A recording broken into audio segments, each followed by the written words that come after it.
You're holding a cold, pale beer in one hand. You take a sip and ask yourself, is this just another mass-market lager, or is there something deeper behind the name Budweiser? Because believe it or not, the question of which is better, American Budweiser or the Czech Budweiser Budvar, carries centuries of ambition, lawsuits, national pride, and a clash of flavors and identities. This battle isn't just about hops and yeast. It's about legacy. It's about authenticity. It's about what we truly expect from our beer. Welcome to True History in Minutes, where everyday objects reveal their hidden past.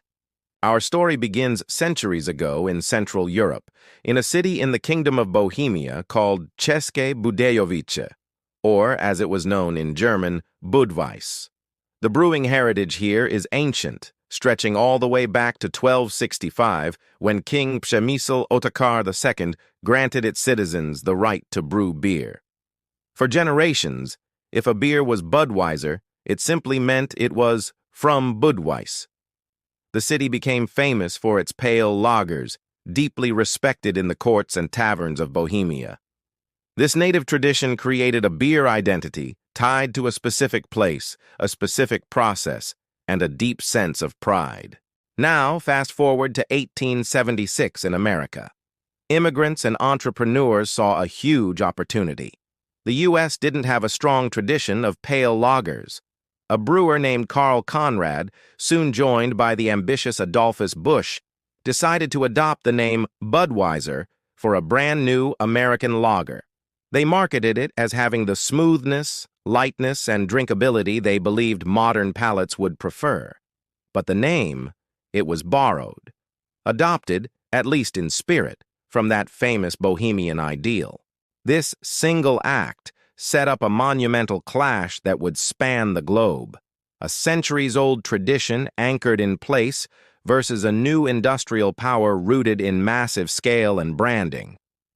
Throughout the 20th century, Budweiser Budvar and Anheuser-Busch, which is now part of the global giant AB InBev, would fight it out in courtrooms in dozens of countries, all over the right to use the name Budweiser.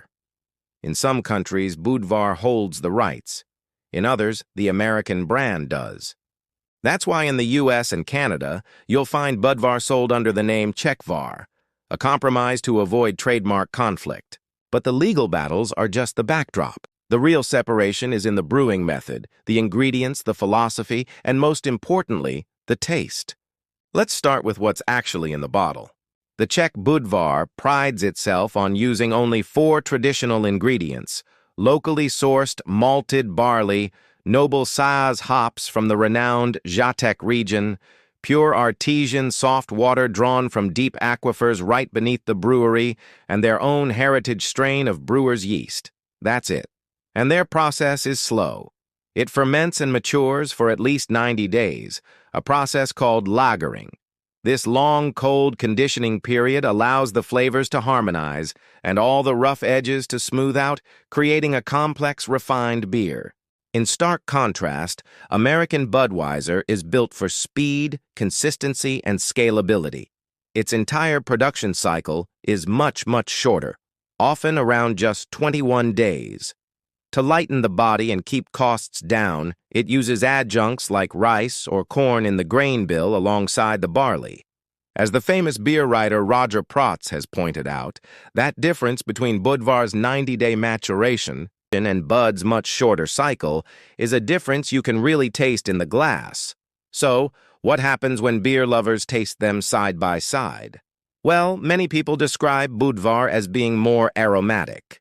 They report more complex malt character, distinct herbal hop notes, a fuller body, and a flavor that lingers on the palate. American Budweiser, on the other hand, is praised for its supreme drinkability, its lightness, its crisp and easy finish, and its unwavering consistency. In blind tastings, you'll often see fans of classic European lagers or craft beer lean towards Budvar, while more casual drinkers who prefer a milder profile might stick with the American Bud. But this story goes deeper than just taste. In Czechia, Budvar is more than a beer. It's a national symbol. The brewery is wholly state-owned, owned by the Czech people, and stands as a proud holdout against multinational consolidation. Their marketing doesn't just sell beer, it sells national pride. They call themselves ambassadors of Czech beer culture. In 2004, the European Union granted it protected geographical indication status, legally recognizing that to be called a Budweiser beer in the EU, it must be produced in Budweis according to its heritage methods. That gives it an incredible aura of authenticity. Meanwhile, American Budweiser has absolutely mastered branding, global distribution, and marketing muscle. It is one of the world's most recognized and valuable consumer brands, sold in hundreds of countries. For decades, it has represented the very idea of American industrial beer: mass appeal, reliable consistency, and the powerhouse marketing machine behind it. That incredible scale gives it advantages that a smaller, state-owned brewery like Budvar simply can't match. And this brings us to the drama of the name wars. For over a century, these two breweries have engaged in more than 100 legal disputes across the globe. In some places, like the UK, Budvar can sometimes be sold as Budweiser, while the American giant has to use the name Bud. But in the US, it's the complete reverse. Budvar is forced to become Czechvar because Anheuser-Busch owns the trademark. Imagine being a beer so proud of your origin that you have to fight in court just to call yourself by your own name. Now imagine being another beer so commercially powerful that you can win the rights to that name in vast regions of the world. The name on the bottle is rarely neutral. It signals which side of the brewing philosophy and which side of the global economy you're drinking from. So, after all this, which one is actually better? Honestly, it depends entirely on what you value in a beer.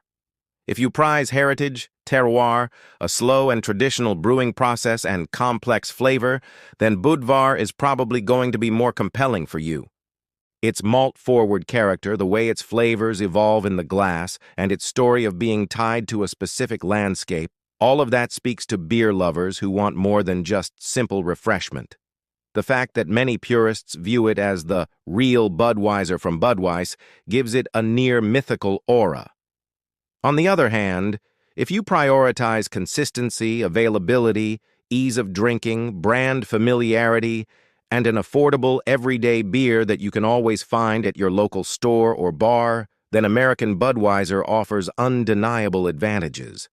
If you're not necessarily chasing depth of flavor but want a familiar and dependable lager, Bud's massive scale and distribution network are unbeatable.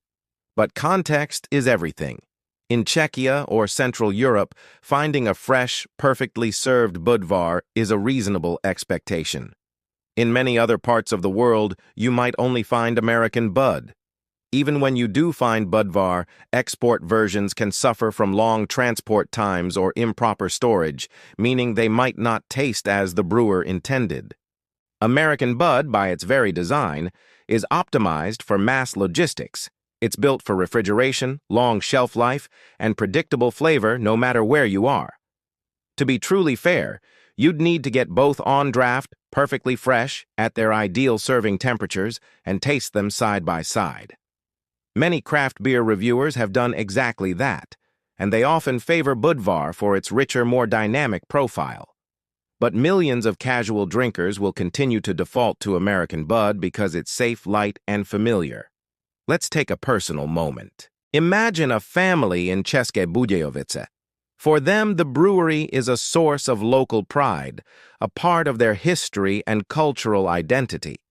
Drinking an imported American Bud in their own hometown might feel strange, like tasting a pale imitation. But for an American far from Czech heritage, a cold Bud might represent comfort, nostalgia, and a connection to their own culture. In that sense, taste is also emotional, cultural, and deeply subjective. So what's the final verdict? Neither is universally better, but each is better for its intended audience. If you want flavor, depth, and a story of provenance, a beer with soul, you'll likely prefer Budvar. If you want consistency, recognition, and a safe go-to lager, American Bud has you covered. Perhaps the future lies not in dominance, but in mutual respect. A marketplace where Budvar is celebrated for its craft where it's available, and American Bud continues to bring a reliable beer to the masses. As global beer drinkers, we are lucky to have both. So next time you open a Budweiser or a Czech Var, just pause for a moment, let the bubbles settle. Really taste what the brewer chose to show you, the hop notes, the malt sweetness, the finish. And ask yourself, am I drinking scale or am I drinking a story? Because in that glass there's more than just water, barley, and yeast. It carries centuries of history, a clash of identities, and a battle over the right to a name. Which one is better? That's for your palate and your values to decide. But now you know the stakes. Choose wisely. Cheers. Thanks so much for watching. If you enjoyed this deep dive, don't forget to hit that like button and subscribe for more stories behind what we eat and drink. See you next time.